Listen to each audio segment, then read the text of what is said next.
want to share just from the very beginning of the book of Genesis, and it addresses the issue of water. In the beginning, when God created the heavens and the earth was a formless void, and darkness covered the face of the deep, while a wind from God swept over the face of the waters. The Spirit of God over the face of the waters.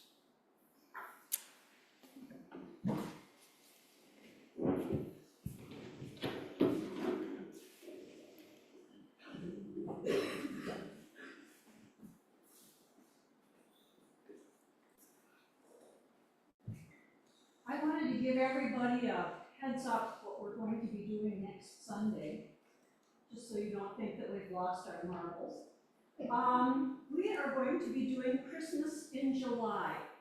And it kind of came about because last year, Bethany and I got to talking, and we found out that we have a favorite anthem in common. And we thought, because in the winter time, at Christmas time, the numbers in church are way down and the numbers in the choir are also quite low, that we would do it during the church year. And then I started thinking, well, in camp, in summer camp, we used to have Christmas in July, so why not do Christmas in July?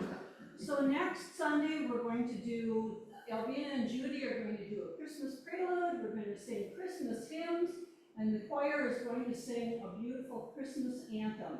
And if you want to wear Christmas clothing, I say go for it. And don't go shopping afterward. They'll think you've lost your marbles.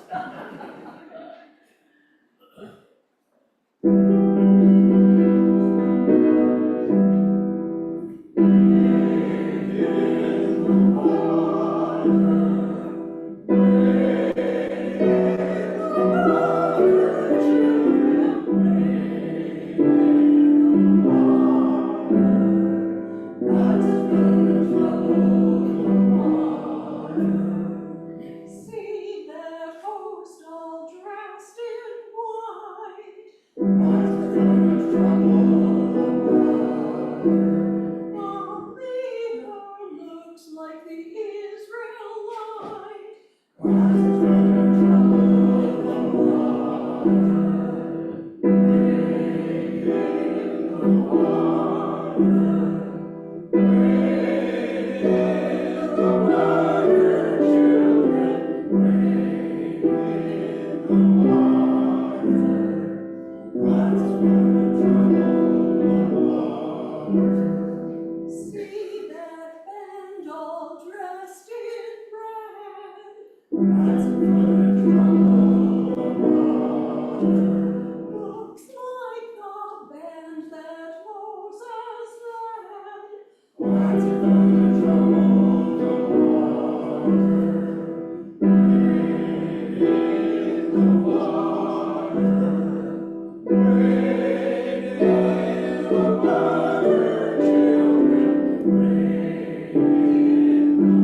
Well, as you know, water is made up of both liquid, solid, as in ice and semi-solid in snow, and in steam. And my suggestion, if you're visiting Old Faithful and want to test the temperature of the water, do not stick your toe or finger into any of those pools, or you will have lost a finger and a toe. Water is all over, and as was indicated, every bit of water that we have existed billions of years ago. You don't get new water. It is here. This is what we have. In the glaciers, in north and south poles. Any snow that comes down is water that came from rivers and lakes and streams.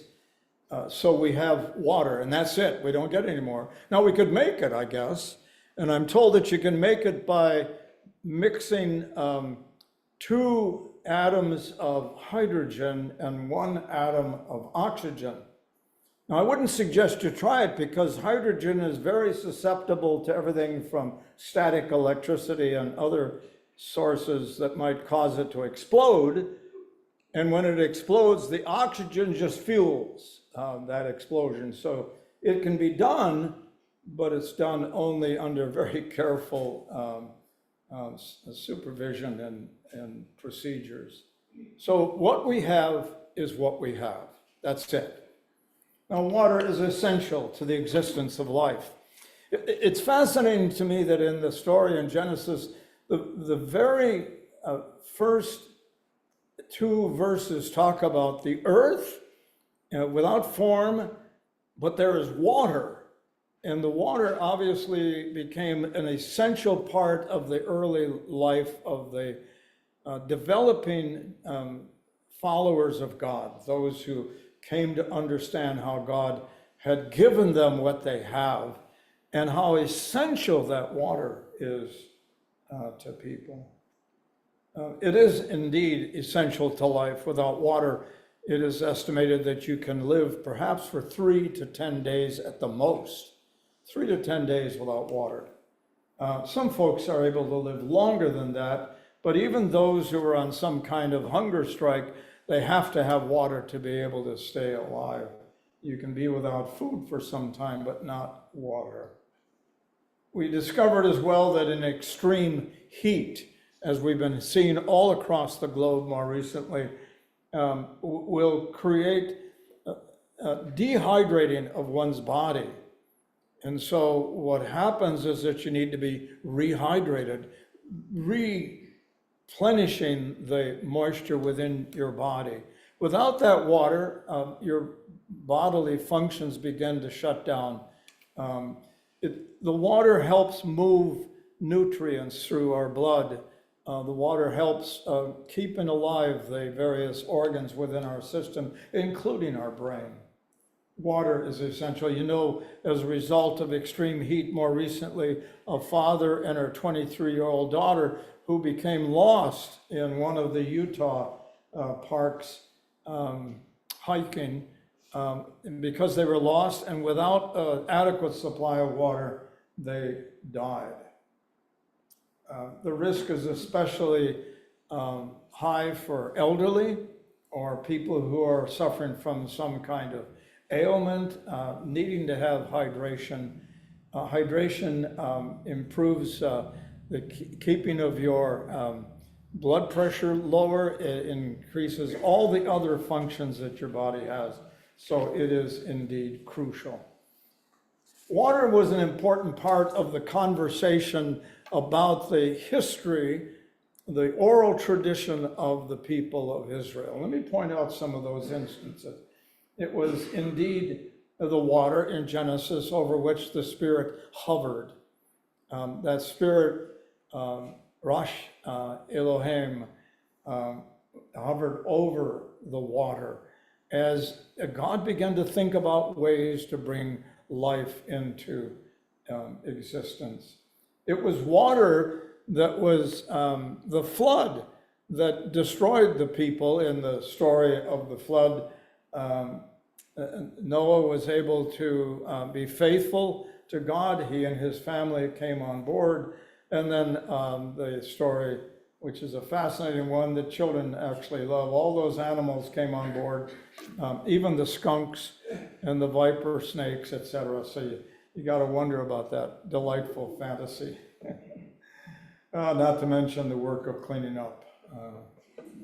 So there is a flood, but the flood also provided safety for the ark. The ark was able to float on that water. So water was essential both to God's judgment, as it's reported in the Old Testament, but also the saving of the family of Noah and his descendants.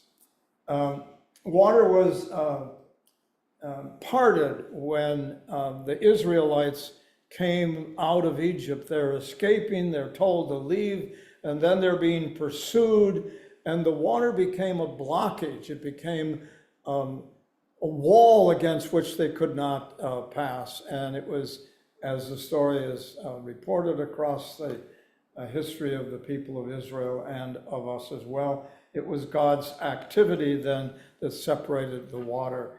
And it became then a place of freedom. It became a gate through which they could go to be free.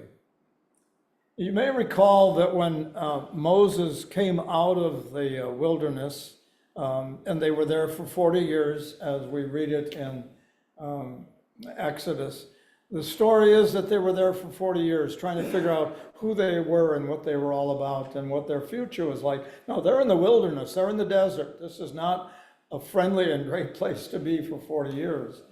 And at one point they were without water. Suddenly they knew the value of water. And they came to Moses and said, "Do you want us to die of thirst? Ask God to give us water." So Moses speaks to God, as the story is recorded, and God says, "Speak to the rock and it will usher forth water." Well, being a bit anxious, I suppose, and wanting to make sure that this worked and that God knew where the rock was, he pounded his staff on the rock 2 times and outgushed the water. It turns out that God was rather upset with the fact, because he merely wanted them to say, "God says to the water, come out." But, so as a result of that, Moses was not allowed to go into the promised land. But water provided relief to them as a result of the flowing of water out of a rock. The water we get at our house is a point driven down 26 feet. I couldn't believe it. And we have unbelievably fresh and great water. Literally 5, not even 5 lots away from us, the person who put in a well had to go down 180 feet to get water. The fellow that put ours in said, they went past water several times. Water was also the first overcoming of a challenge to enter into the promised land. It was Joshua who was charged with that task to go across the Jordan River and then begin to claim the land that had been promised by God. It was fascinating to read again in the stories of Joshua, the mapping out of the dimensions of the promised land and the breaking down of the wall that was the barrier. And so water became another key important factor. It was the boundary over which they needed to pass before they could enter into the promised land. The picture of the beginning of life is described in the Old Testament, the beginning of life, recognizing water is essential. ingredient to our existence. Water was the cause both of destruction and of support for renewal, for the barrier in retreat and a gate to freedom. Water also satisfied the thirst of those who were in Exodus and about to enter the promised land, and then the first challenge was to go across the Jordan River.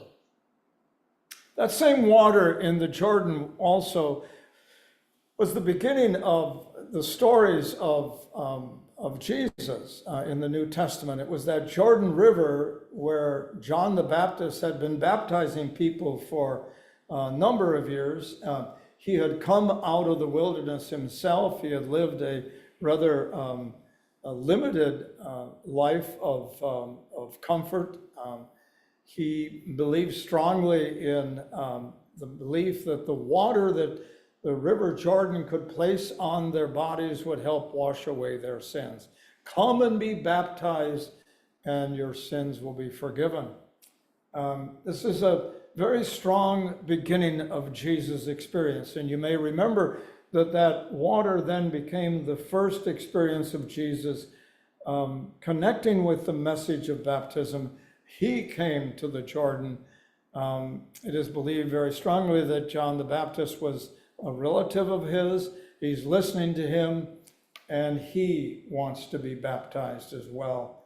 And it's at that point, as you may remember the story, the Spirit of God, as a dove, comes to down after that baptism, and the pronouncement is, "Behold my beloved Son, with whom I am greatly pleased." So John the Baptist began that process in the New Testament. We are told, by the way, that the very first miracle that Jesus performed, at least according to the Gospel of John, was the changing of water to very high quality wine. I'm assuming that would mean bottles of wine that would cost, by today's standard, at least $250 a bottle. Anybody have those recently? They marked about that. It was Jesus' mother who heard that the wine had run out, and the host was going to be embarrassed, and so she said, "You got to help them. You got to do something about that." And he answers back, "Why are you bothering me with that, mother? It's like I'm not ready yet to do that." Well, and she says, "Do it." And so, like every son who pays attention to their mother's directions, he did it. And he took the water jug and began, as the story tells us, changed water into wine. High quality wine, later referred to as very, very good wine. So anyway, the other story about Jesus includes water frequently, going on the boat with the disciples, going on the boat across the lake to talk with the crowd that had come. And one of those stories is the story of the disciples and Jesus out on the water. And they are all awake, but Jesus is sound asleep. And up comes a huge storm. And as was often the case, I lived for a while near Lake Winnebago. Lake Winnebago is essentially fairly shallow by many standards. A very strong wind produces enormously powerful waves. These waves begin to rock their boat. Now, let me tell you, the boat in those days was not a large boat. And they're out in the boat absolutely fearful of their lives. And they look around to see where Jesus is, and he's sound asleep. So they wake him up and then accuse him of not caring about them. "Don't you care about us? We're going to die." And Jesus says, "Oh, you of such little faith." And as the story is recorded in a couple of places, both in John and I believe in Luke, the water is calmed. It's important for us to remember that water is used here as well. We use water to baptize people. So far I've been here, I've baptized 3 children. I had a gentleman come to me more recently who wanted to be baptized. I met with him on Sunday after the service. You probably all didn't know about that.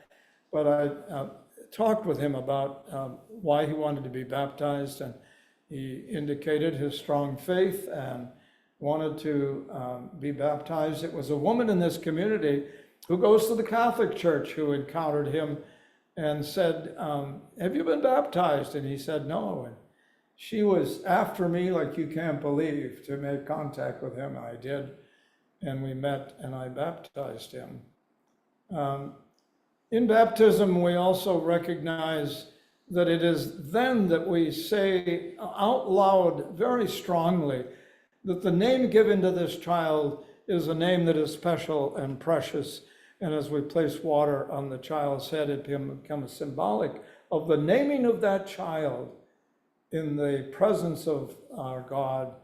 And it is very clear that God then knows each of the children who are baptized, also adults who are baptized, by individual name, as well as all of you who may not yet be baptized. God knows you. It is our affirmation of faith that in this water we are reminded that God knows us and loves us and cares for us deeply and unconditionally. Come, he says, and I will give you life and give it to you abundantly. You may recall the story of the woman at the well. We don't know much about her. We know for sure that she had been married 5 times. No, her name was not Liz Taylor. She'd been married 5 times, and Jesus said, and you're right, you do not have a husband. You're now living with someone to whom you are not married. Not as a statement of judgment, but as a recognition on her behalf that she was encountering somebody very unique and special. And he wanted water from her. He wanted water because he was thirsty. And she said, well, we don't have anything to draw the water in. I don't have anything but the cup I have. Now, this was a Samaritan woman. This is so important that you hear this. The Samaritans were hated by the Jews. They were hated because of their theology, because of their practice. They were nevertheless Jews, but they were hated. They were outcasts. You may remember the story of the Good Samaritan that irritated the Jewish Pharisees and leaders of the temple when he pointed out that the priest walked by the person who was sick and beaten and in the ditch. And a very righteous and good person had walked by, but the Samaritan came by and saw that person's condition and responded. Jesus pointed that out to the Pharisees. It was the Pharisee story that was given to the Pharisees about the healing of the 10 lepers. The only one who came back and said to Jesus, thank you, was the Samaritan. And now the Samaritan woman comes. He can't, by law, drink from anything she has. That would be considered an extreme sin on the part of Jesus. And he calls for that. And then he says to her, by the way, if we drink from this well, we'll be thirsty tomorrow. It will not quench our thirst. But if you take of the living water which I offer to you, that which brings nourishment, that which brings wholeness, that which brings health, Jesus said, you will have a sense of eternity and a sense of connection with the God that you've never experienced before. Take this water I offer, and you will be whole. She ran back immediately and told everyone that she had met the Messiah. The Messiah. Water, essential to life. Living water of Jesus, essential to our fullness and joy and eternity. Amen.